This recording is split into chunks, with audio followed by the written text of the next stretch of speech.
안녕하십니까? 시사기획날 김종환입니다. KTX 종종 타시죠? 그런데 다음 달 9일부터 새 고속열차가 운행됩니다. 서울 수서역을 기점으로 하는 SRT가 운행되는데요. KTX와 SRT가 경쟁 체제를 구축해 고속철 이용이 더 편리해질 거라는 기대와 철도 민영화가 가속화돼 지역 불균형이 더 심화될 거라는 우려가 엇갈리고 있습니다. 시사기획날, 오늘은 고속철 시대, 전북이 맞닥뜨린 현실과 준비해야 할 과제를 심층 취재했습니다.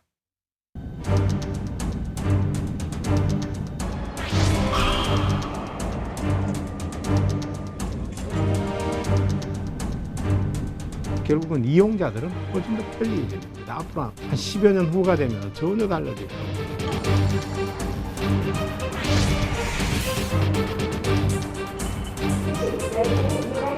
공급을 위해서 수요를 창출하는 더 적극적인 마인드가 필요하지.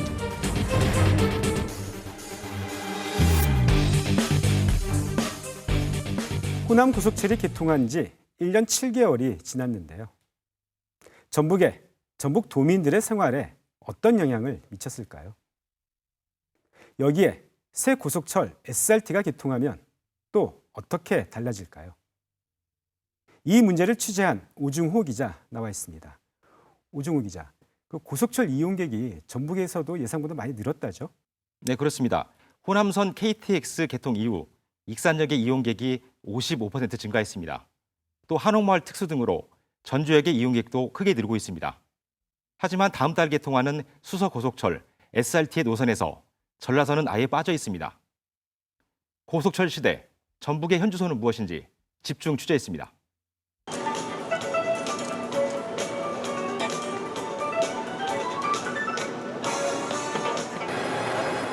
서울 수서역을 기점으로 하는 새 고속열차 SRT가 시동을 걸었습니다. 다음 달 9일 개통을 앞두고 시험 운전을 하는 겁니다.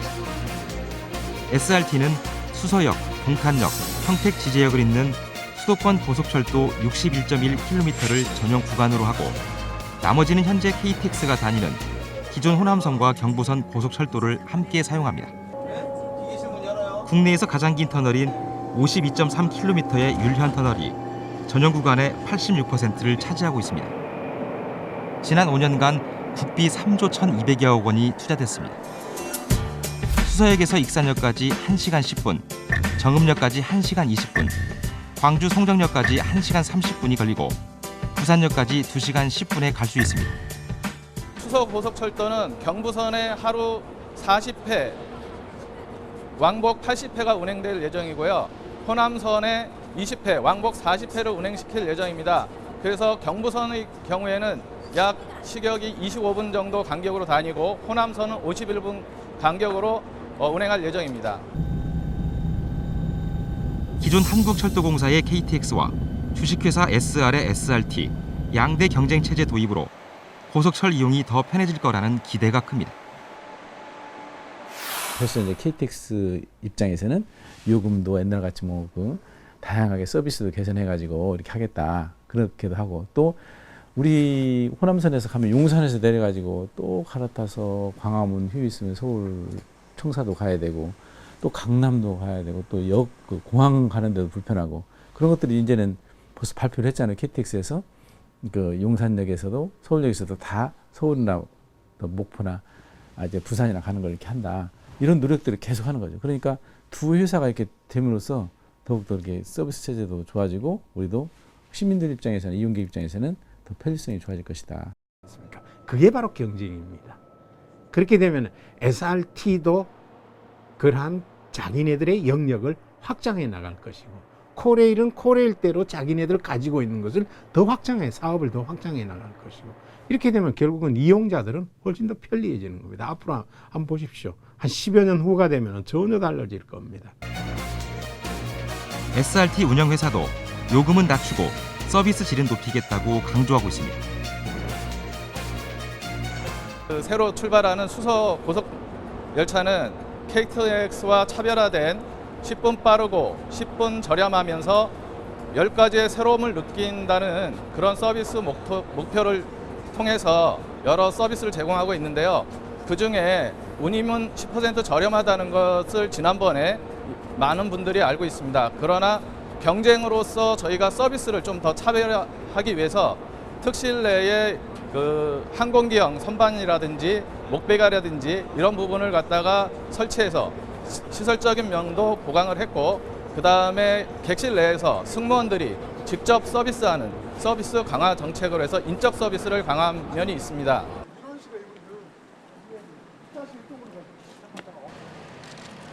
전주, 남원, 전남 곡성, 구례, 순천, 광양, 여수 7개 시군의 시장 군수가 한자리에 모였습니다.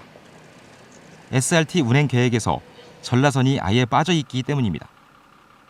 정부는 수익성이 떨어진다며 전라선의 SRT 노선 변화를 허가하지 않았습니다. 사업자가 지금 차량이랄지 뭐 다른 요건상 그렇게 신청할 수 없는 상황이기 때문에 수도 개통 시점에 된다고 그 누구도 말씀 못 드리죠.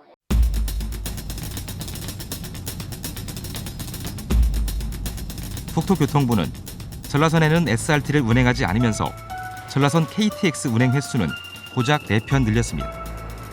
이마저도 2편은 서대전역을 거치도록 해 운행 시간이 40분이나 늘어나게 됐습니다. 현재 전주에서 용산까지 1시간 30분 걸리던 게 2시간 10분이나 걸리게 되는 겁니다. 어쨌든 증편이 되더라도 전라선 KTX는 하루 14편, 55분 간격으로 운행하게 됩니다.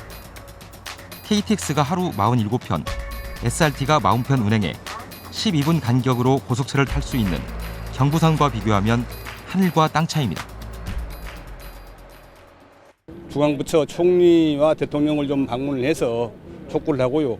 또 국회도 함께 방문을 해서 정책 변환을 좀 유도해 나갈 생각입니다.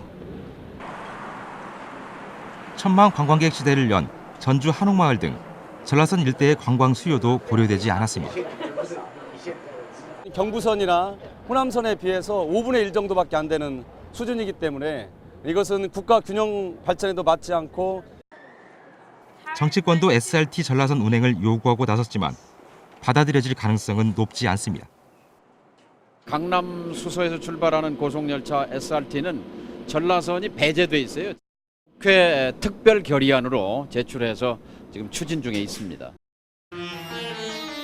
호남선 고속철도는 SRT가 하루 20편 운행하는 대신 KTX가 하루 24편에서 3편 줄어 모두 41편이 운행됩니다. 25분 간격인 셈입니다.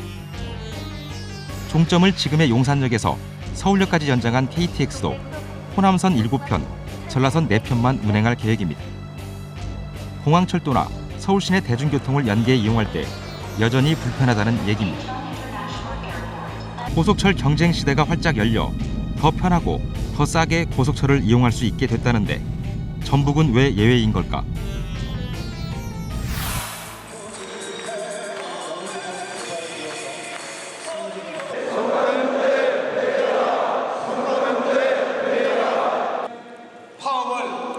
두 달 전부터 KTX를 운행하는 한국철도공사 노조원 7,700여 명이 파업을 하고 있습니다. 성과 연봉제와 저성과자 해고제 도입 등을 중단하라는 요구를 내걸었습니다. 공기업이 추구해야 할 공공성과 안전보다 실적과 이윤을 더 중시하게 되면 고스란히 국민 피해로 이어질 거라고 주장합니다. 대화의 자세로서 대화의 장을 빨리 여는 것이 가장 중요한 때라고 보여집니다. 현재 KTX는 거의 정상 운행되고 있지만 새마을호와 무궁화호의 운행률은 50에서 60%대로 뚝 떨어졌습니다. 1시간에 한 대도 없고 좀 반 이상으로 준 것 같아서 지방 내려가기 불편함이 있는. 그런데 이번 파업은 SRT 개통과 무관하지 않습니다.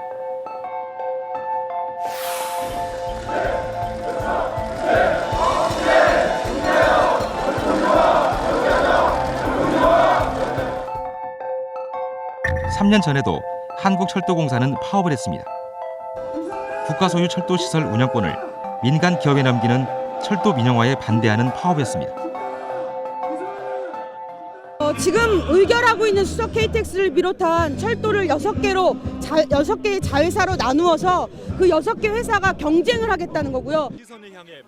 하지만 사측은 파업에 참가한 노조원 전원을 직위 해제하는 등 강경 대응으로 일관했고 결국 수서역을 기점으로 하는 새 고속열차 SRT를 운영할 자회사 설립안을 통과시켰습니다. 12명의 코레일 이사가 참석한 가운데 수서 고속철도 주식회사 설립 및 출자 계획을 전원 동의로 의결하였습니다. 당시 설립된 주식회사 수서고속철도는 이듬해인 2014년 주식회사 SR로 이름이 바뀌었습니다. 2013년에 굉장히 오랜 기간 파업도 있었고요. 근데 이제 그때 제기됐던 문제가 뭐냐면 SR은 말 그대로 주식회사인데 이 주식회사라는 것 자체가 주식의 소유권을 바로 다른 제3자에게 넘기게 되면 그러면 그 제3자가 주식을 갖고 있고 회사의 주인이 되는 구조다. 그러면 이렇게 되면 지금 당장은 공기업 또는 공공기관이 주식을 소유하고 있다고 하지만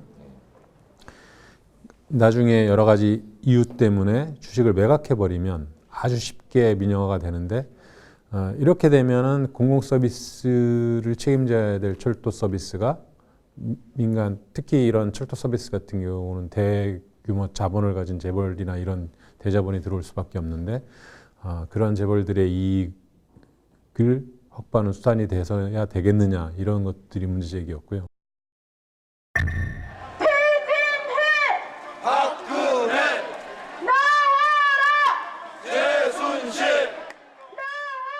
시민들의 성난 목소리가 도심 거리에 울려 퍼집니다.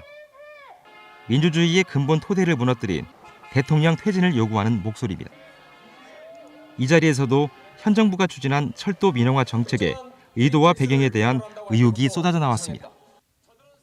코레일과 통합 운영하면 없어도 될 낙하산들이 쉴 수 없이 만들어졌고 강남에 사옥을 침내 만내하며 혈세가 남겨져 있습니다. 수서 KTX로 이직한 코레일 출신의 기장들은 개통 준비는 뒤로하고 철도 파업을 막기 위해 지금도 코레일의 대체 인력으로 근무하고 있다. 분할 민영화를 추진하는 과정, 파업을 진행하는 과정 모두가 비정상의 연속이었는데 대통령은 그것을 정상화라고 했다.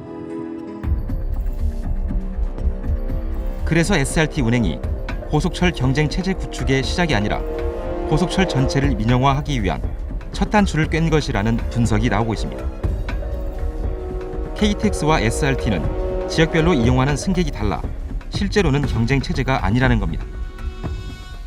사실 경쟁 체제가 도입됐다고 하지만 수서발 KTX하고 코레일이 운영하는 KTX는 경쟁을 할 수 없는 거고요. 실제로 왜 강남이나 이런 데 있는 분들은 서울역에서 타는 KTX가 설령 비싸더라도 몇 시간을 강남에서 수서에서 서울역까지 오는 시간도 꽤 걸리는데 그 시간이면 지방 내려가거든요. 또 강북 쪽이나 이런 데 있는 분들 이 서울역 주변에 있는 주민들은 그쪽으로 가지도 않고요. 그래서 결국은 지역 분할 체제에서 독점적으로 유지되는 거기 때문에 이 실제적인 경쟁이 이루어지지 않는데 경쟁 체제가 도입돼서 잘 됐다라고 정부는 선전을 하겠죠. 문제는 철도 민영화를 추진하면서 이제 SRT와 KTX 모두 수익성의 논리가 더 큰 힘을 발휘하게 됐다는 겁니다. 전북에서 전라선 호남선 고속철 증평과 철도 시설 개선을 요구해도 균형 발전의 관점이 아니라 이익이 얼마나 나느냐의 문제로만 접근할 가능성이 높다는 얘기입니다. 그동안 정부의 편향된 철도 정책 탓에 열차 이용이 불편해 이용객이 적은데 이용객이 적어 수익이 나지 않는다는 이유로 증편을 외면하는 악순환이 일어날 수 있습니다. 특히 이제 전라선 같은 경우는 그동안 호남선 위주로 고속선이 되고 또 전라선 같은 경우는 엑스포 때문에 했다고 하지만 전용 고속선은 아니거든요. 그런 측면에서 이 철도 서비스가 상대적으로 경부선이나 호남선 축에 비해서 약간 뒤처진 면이 있는데 이제 이렇게 수서발 KTX가 개통된 마당에 그런 것들을 만회할 수 있는 서비스를 적극 개발하거나 보급하는 것은 정부나 철도 당국의 책임일 수 있죠. 그런 측면에서 수요가 없기 때문에 공급을 한다가 아니라 공급을 늘려서 수요를 창출하는 더 적극적인 마인드가 필요할 수 있는.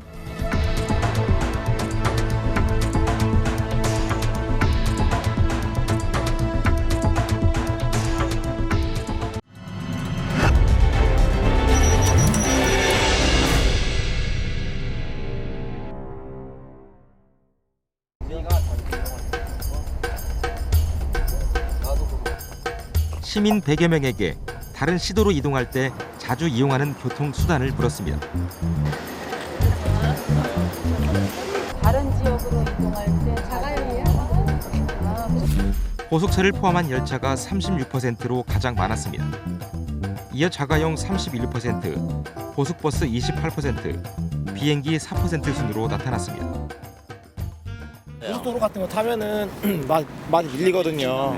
그런데 열차 타면은 바로 직행으로 가니까 그래서 더 빠른 것 같아요.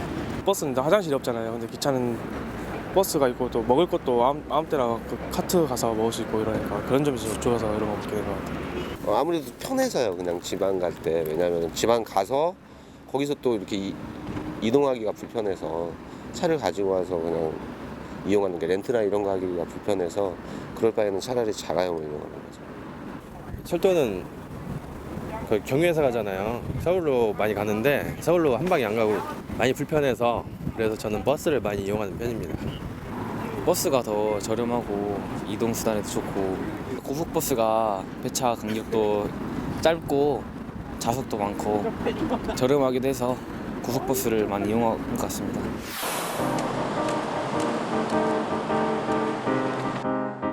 다음 달에 운행을 시작하는 새 고속열차 SRT의 기점인 서울 수서역입니다. 이 수서역을 중심으로 역세권 개발이 본격화되고 있습니다.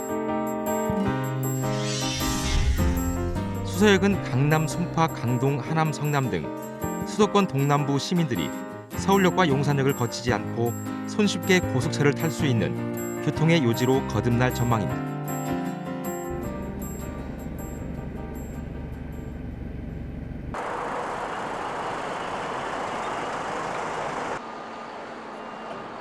한창 조성 중인 화성시 동탄 제2신도시. 신도시 한가운데는 SRT 동탄역이 문을 열 예정입니다. 역세권 개발 기대감에 인근 상가와 아파트 매매 가격은 천정부지로 치솟았습니다. 저희 운영이 한 60% 됐어요. 60%에서 70% 됐어요. 여기는 평당 얼마나 해야 들어올 수 있나요? 평당이 1층 같은 경우는 4,500 정도 평균적으로 나는 것 같아요. 노열층은요? 1층이 제일 노열층이고 5,500에서 3,500까지. 저희 상가는 그래요.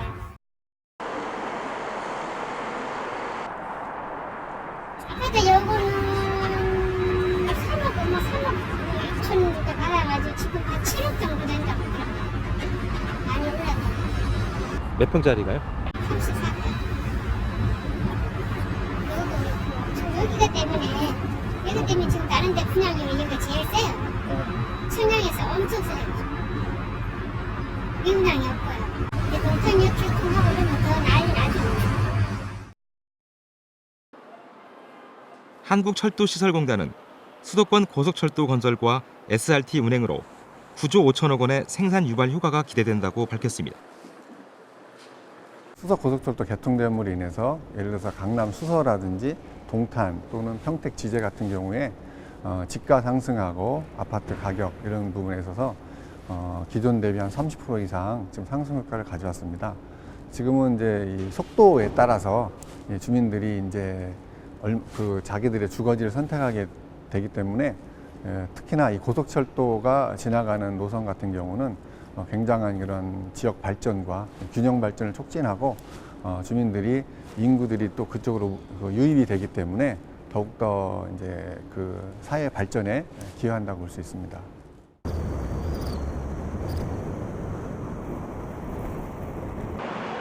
호남선과 전라선 고속철이 지나는 익산역. 지난해 4월 호남선 KTX가 개통됐지만 역 주변 상인들은 장사가 안 된다며 울상입니다. 중기차도 있고 원체 이런 마트나 편의점 같은 것도 너무 많다 보니까 아무래도 이제 지금 마트 쪽 같은 경우는 한 40%가 빠졌다고 봅니다. 작년에 비해서. 작년에 비해서 매출이 올 3월달, 4월달 매출에 비해서 한 40% 빠졌다고.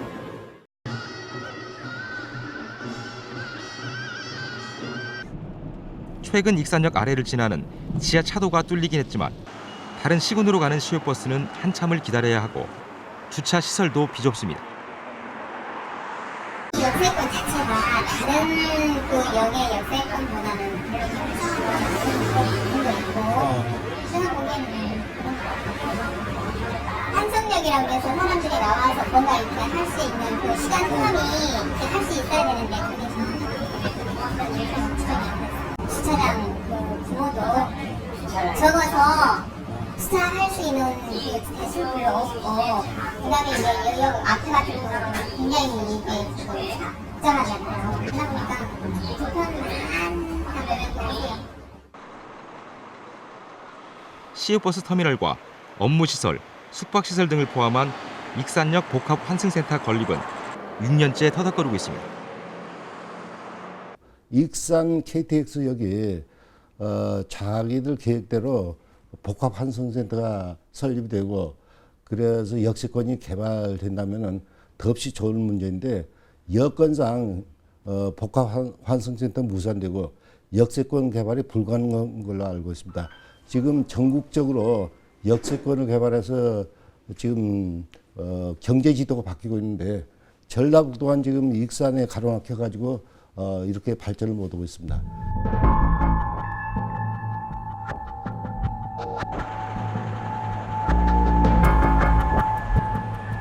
전주역도 사정은 비슷합니다.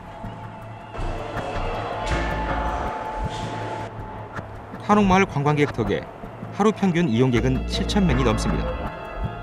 5년 전보다 2배가량 늘었습니다. 하지만 전주역은 35년 전 모습 그대로입니다. 역사 대합실은 비좁기 짝이었고 열차를 타려면 지하 통로를 건너 다녀야 합니다. 기다릴 때 제일 불편하죠. 사실 서서 기다리는 경우들이 되게 많으니까 특히나 주말 때는 거의 서서 기다려야 된다고 보면. 대형 회의실과 지하 주차장 등을 갖춘 한옥형 새 전주 역사를 지으려는 계획도 예산 확보가 어려워 흐지부지 되고 있습니다. 전주역의 경우에는 사실상 KTX 역사라고 이렇게 말하기에는 정말 무색할 정도로 간이역 수준의 지금 수준입니다. 우리 전주역보다 더 이용객이 적은 아산역 같은 경우에도 역세권 개발을 통해서 굉장히 편의시설과 그다음에 이용자들의 서비스를 제공할 수 있는 충분한 공간, 그다음에 각종 회의할 수 있는 그런 회의시설 이런 것들이 충분하게 갖추어진 그러한 그 역세권 개발이 이루어지고 있는데 전주역은 그러한 것들이 이루어지지 않아서 앞으로 일정한 역세권 개발을 통해서 전주역이 이용 규모에 상응하게 그러한 그 개발이 필요하다고 생각을 합니다. 지역 간 시간적 거리가 줄어들면서 비수도권 지역의 경제와 문화, 특히 의료와 쇼핑, 교육 분야 수요가 수도권에 흡수되는 이른바 빨대 효과도 걱정스럽습니다. 접근성이 좋아짐으로 인해서 지역 상권이나 의료나 각종 서비스나 그다음에 소비가 서울이나 기타 다른 지역으로 이렇게 이동할 수도 있는 그러한 부정적인 그러한 면도 있기 때문에 지방 정부에서는 이러한 긍정적인 면을 살리면서 부정적인 그러한 문제들을 최소화할 수 있는 그러한 노력이 필요하다고 생각이 듭니다. 전주역을 오가는 사람들에게 호남선과 전라선 KTX를 이용할 때 가장 아쉬운 점을 물었습니다.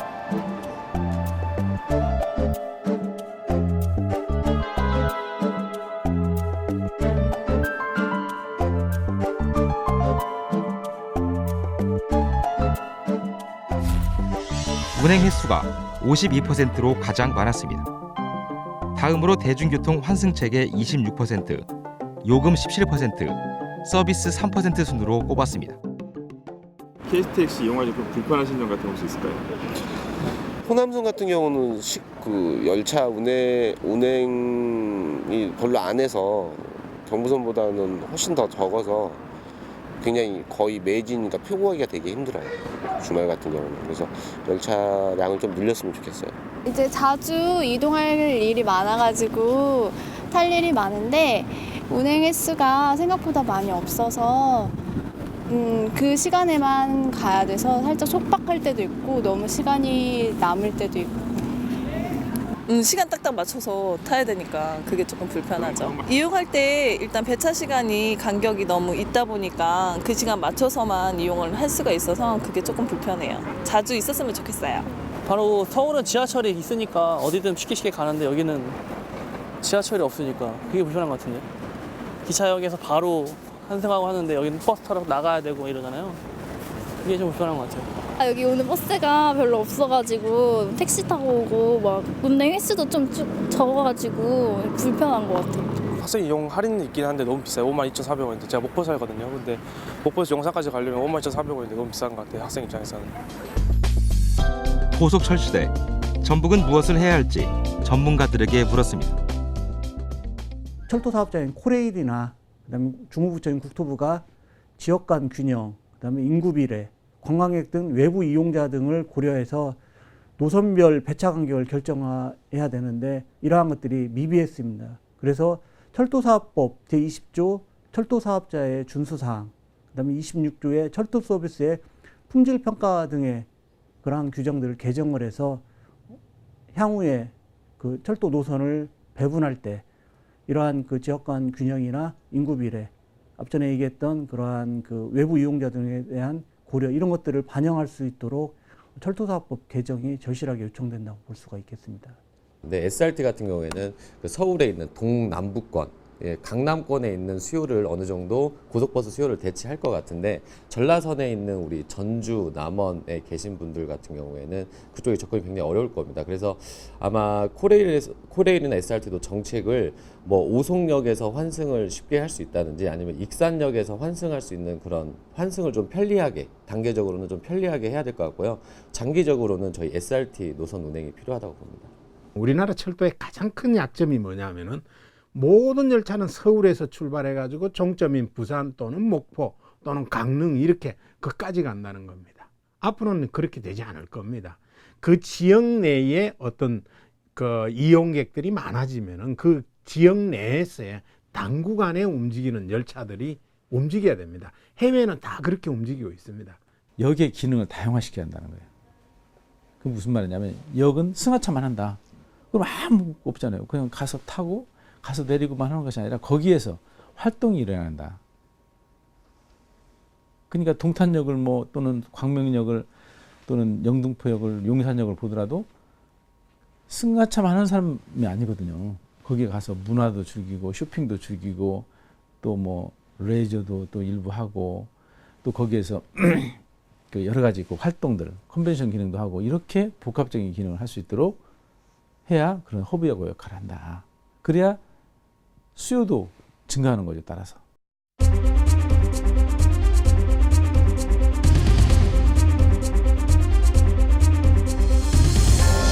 근대화와 산업혁명의 상징인 철도. 한때 자동차에 밀려 사라질 것처럼 보이다가 21세기 첨단 교통수단으로 거듭났습니다.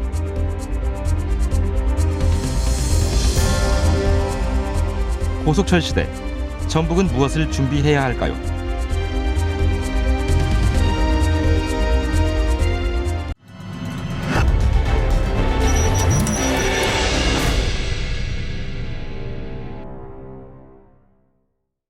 네, 철도가 새롭게 주목받고 있습니다. 고속철은 미래의 주요한 교통수단이 될 전망입니다. 눈앞에 다가온 고속철 시대, 전북은 무엇을 준비해야 할까요? 다음 이 시간에는 촛불을 들고 거리로 나선 사람들, 왜 촛불을 들었는지 그 뜨거운 얘기를 들어보겠습니다. 오늘 함께해 주신 김시백 박사, 오중우 기자 두 분 고맙습니다. 시청해 주신 여러분 감사합니다.